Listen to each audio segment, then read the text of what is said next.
అంటే మీరు చెప్పిన దాని ప్రకారం కొందరిని దీంట్లో నుంచి లిస్ట్ లో అవుట్ చేయాల్సింది. ఇప్పుడు ఈటల రాజేందర్ గారు పార్టీకి 4-5 years అయితే ఇంకా జాయిన్ అయ్యి అవ్వలేదు. మరి నేను పేర్లు అందుకోసం పేర్లు అవసరం రేస్ లో అంటే ఒక్క నిమిషం నన్ను క్వశ్చన్ కంప్లీట్ చేయండి. రేస్ లో ఈటల రాజేందర్ గారు ఉన్నారు అన్న విషయము జగమెరిగిన సత్యం. దానికి మీరు నేను చెప్పాల్సిన అవసరం లేదు.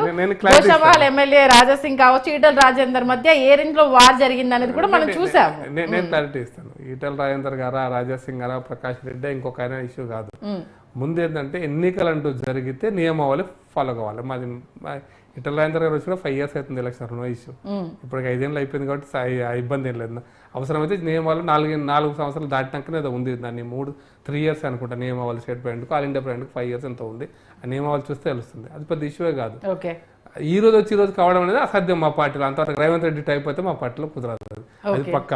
కాంగ్రెస్ పార్టీలో కుదురుతా కానీ మా పార్టీలో కుదరదు. అయితే ఆల్ ఇండియా ప్రెసిడెంట్ నామినేట్ చేయాలనుకున్నప్పుడు ఎలక్షన్స్ కాకపోతే అది వేరే అంశం. అది మాకు ఎలిజిబిలిటీ ఎప్పుడు వస్తుంది? 50% ఎలక్షన్స్ అయితేనే వస్తుంది. సపోజ్ 50% కాలేదనుకోండి, 50% రాష్ట్రాలలో కనుక రాష్ట్ర అధ్యక్షులు ఎన్నిక అయిపోతే ఆటోమేటిక్ ఆల్ ఇండియా ప్రెసిడెంట్ ఎన్నికలు అయిపోతాయి.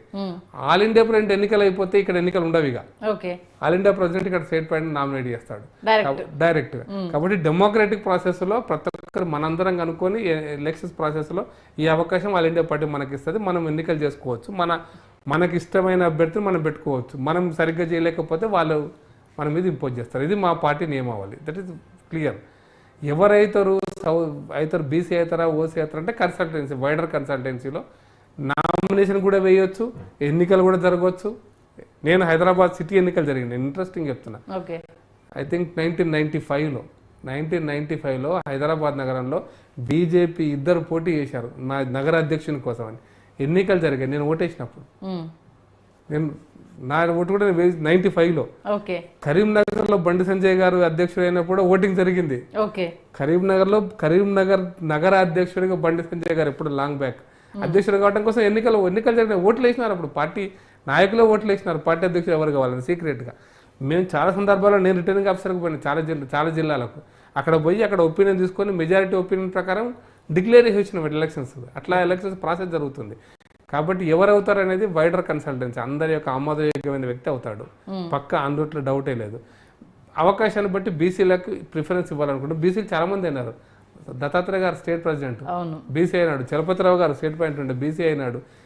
బంగారు లక్ష్మణ్ గారు స్టేట్ ప్రెసిడెంట్ ఎస్సీ అయినాడు. అప్పుడు ఉన్న పరిస్థితులకు ఇప్పుడున్న పరిస్థితులకు చాలా తేడా ఉంది. ఏం లేదు. మా పార్టీ అంటే సీరియస్ గా మాట్లాడుకుంటే అప్పుడు బీజేపీకి సంబంధించి చూసుకుంటే చాలా తక్కువ పబ్లిసిటీ.